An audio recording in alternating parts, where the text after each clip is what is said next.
Hi everyone, thank you so much for tuning into my tarot channel. I have a reading to share with you today, and I'm not quite sure what it's about, so I'm going to take a little minute. Why don't we both take a minute to meditate together?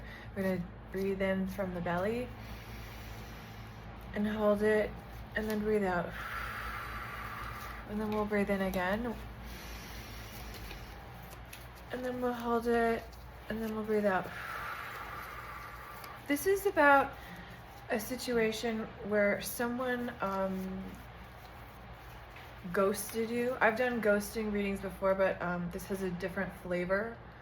I feel like this was somebody very close, very intimate, and it was a romantic partner specifically. Other ghosting things I've done have been more broad. This is a ghosting from a romantic partner.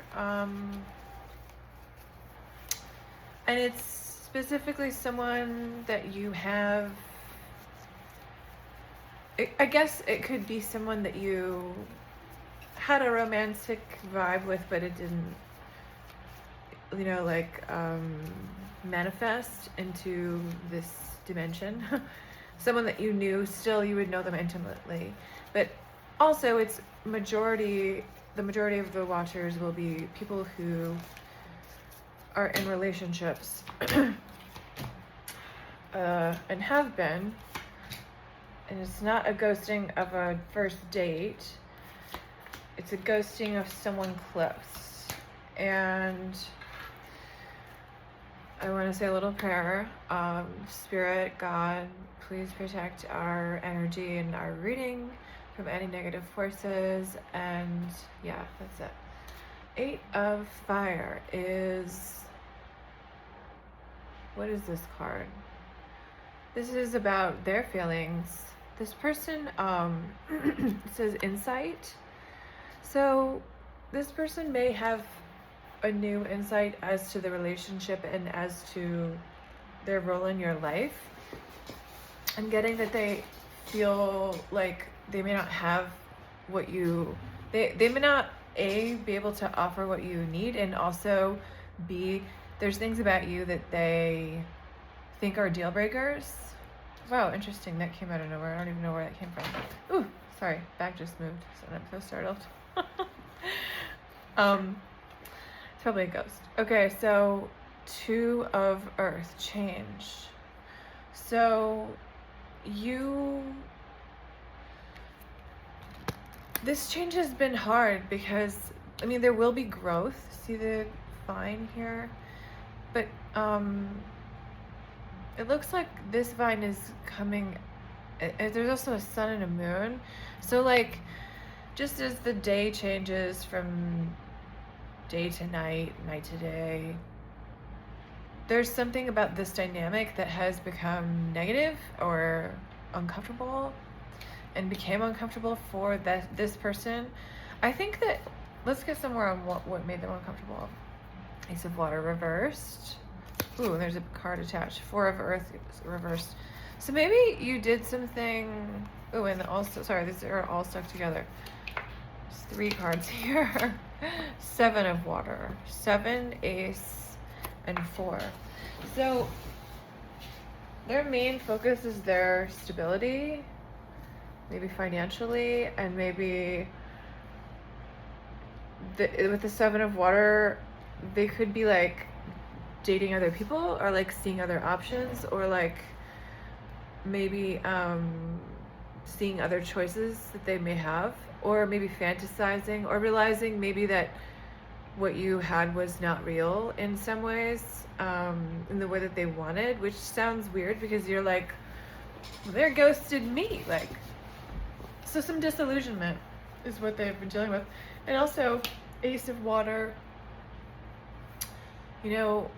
reversed. I think that they're not willing to offer a cup of love right now to you, or really to any of these other people, because they're actually looking for a partner who has security. That may be hard to hear, and it will make you think differently about this person, but they're looking for someone who has that financial and maybe physical or just like a different security than you have. We have the Lovers reversed, so yeah, definitely a breakup here. And Lovers reversed is about possibly being forced into a choice. Possibly this they left you with no choice. Like if you're ghosted, how are you supposed to resolve anything? Four of Air, contemplation.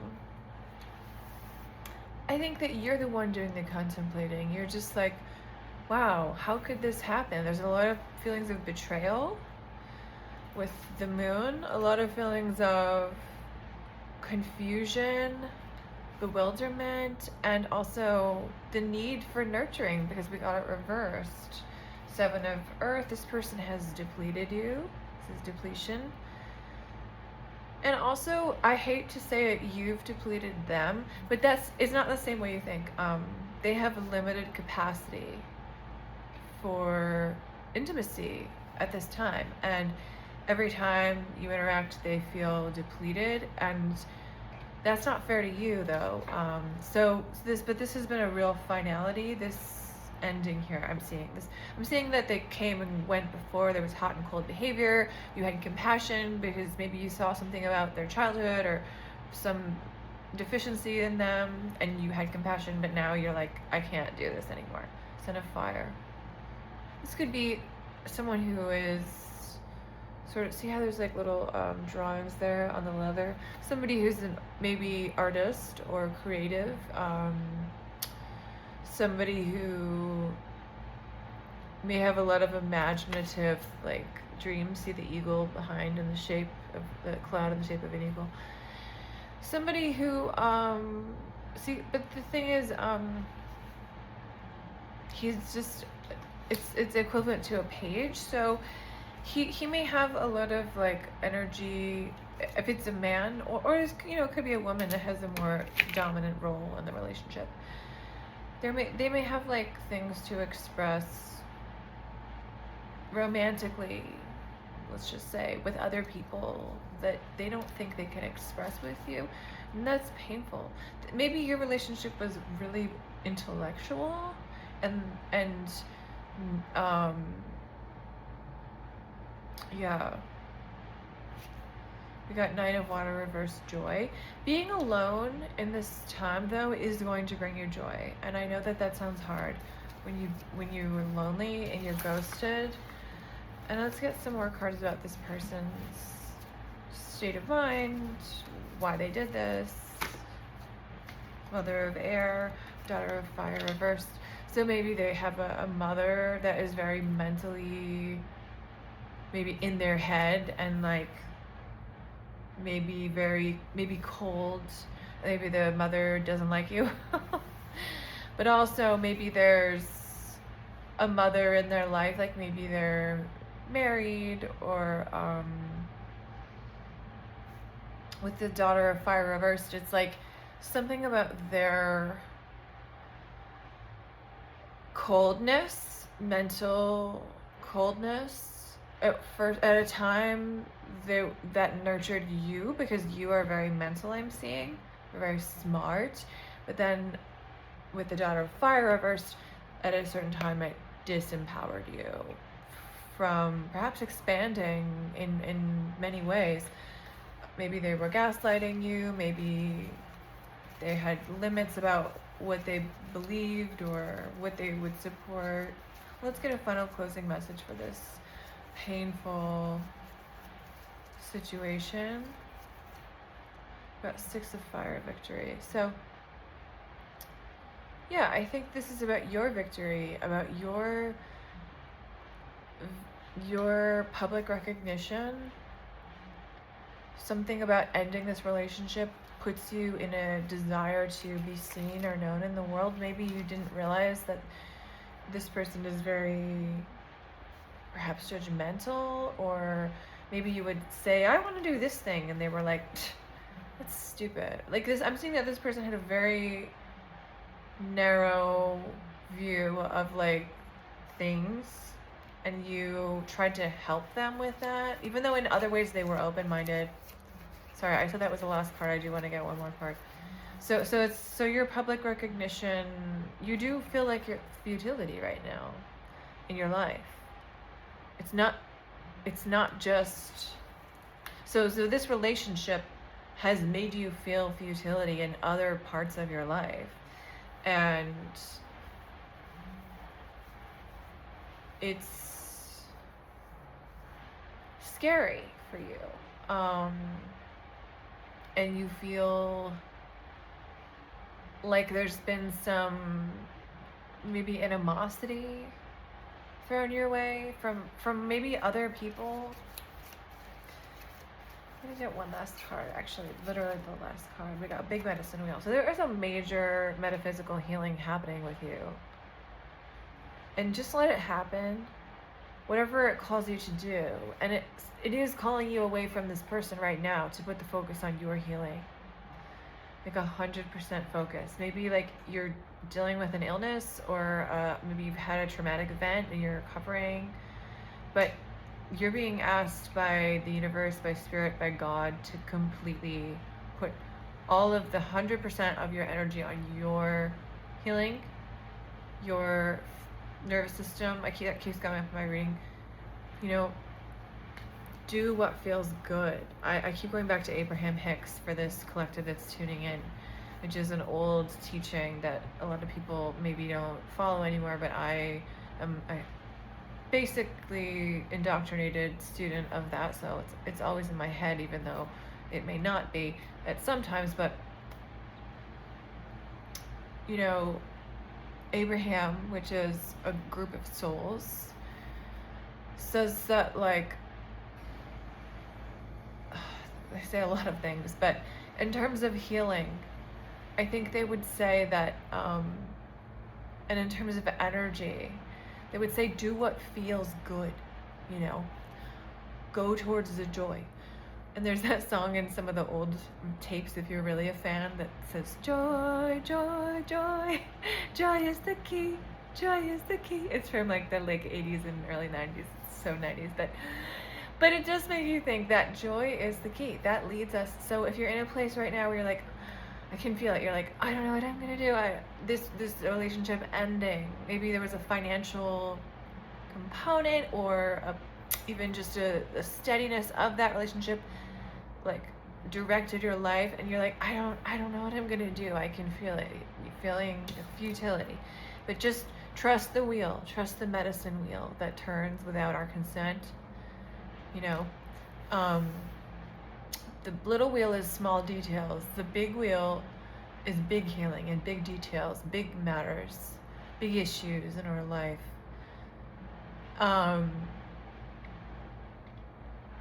And so going towards the joy for you, you know, Teal Swan says something similar. She says, work with someone who loves themselves too. But there's, you know, if you stick with the Abraham, that's a really good one, but that might be too advanced for some people. So you have to start from where you're at, and maybe you're thinking there is no way out of this situation. There are no plans. Maybe you're looking for work and you're like, I can't find work. Or maybe you're looking for a new apartment, or maybe you are dating and you're like, it's impossible to find someone else. Or maybe you're just dealing with this grief and you're like, I'll never get over it. So that is valid, that your feelings are valid. But instead of dealing with those details of how to fix it right now, I'm not saying you're not going to get there and make the action steps. We're going to take a break from those really triggering topics. How am I going to figure it out? What am I going to do? And we're going to do deep breathing.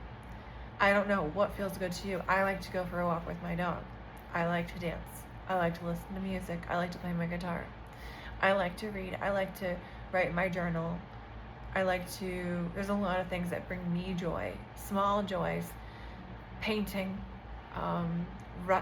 writing short stories, poetry, you know, things, play my banjo, as well as the ukulele, things that, crafting, things that lift you up, just to think of like this, like, I'm thinking of like a Jenga tower, things that will just put 2 more blocks on the Jenga of the building of your happiness. Just 2 blocks. And that's going to lift your vibration. Exercise is a great way to do this too. And as our vibration lifts and raises, our vantage point raises, and we see the options we do have. So I'm not invalidating your stuckness and your fear and your worry and how you're going to move on without this person, perhaps both financially and realistically, just logistically. Maybe they've been in your life for quite a while, maybe decades, maybe I'm seeing this as at least a long-term. If it wasn't romantic and you wanted it to be, you at least knew them for a while. But most people, it is romantic. But I want to tell you that you're going to be okay. You're going to get through this. And I'd like you to, for tonight, just you can set a timer.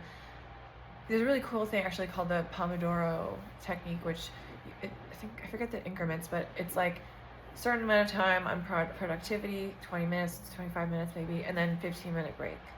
And then you can do that for as long as you want. Some people do it all day. Some people just do it like 2 hours.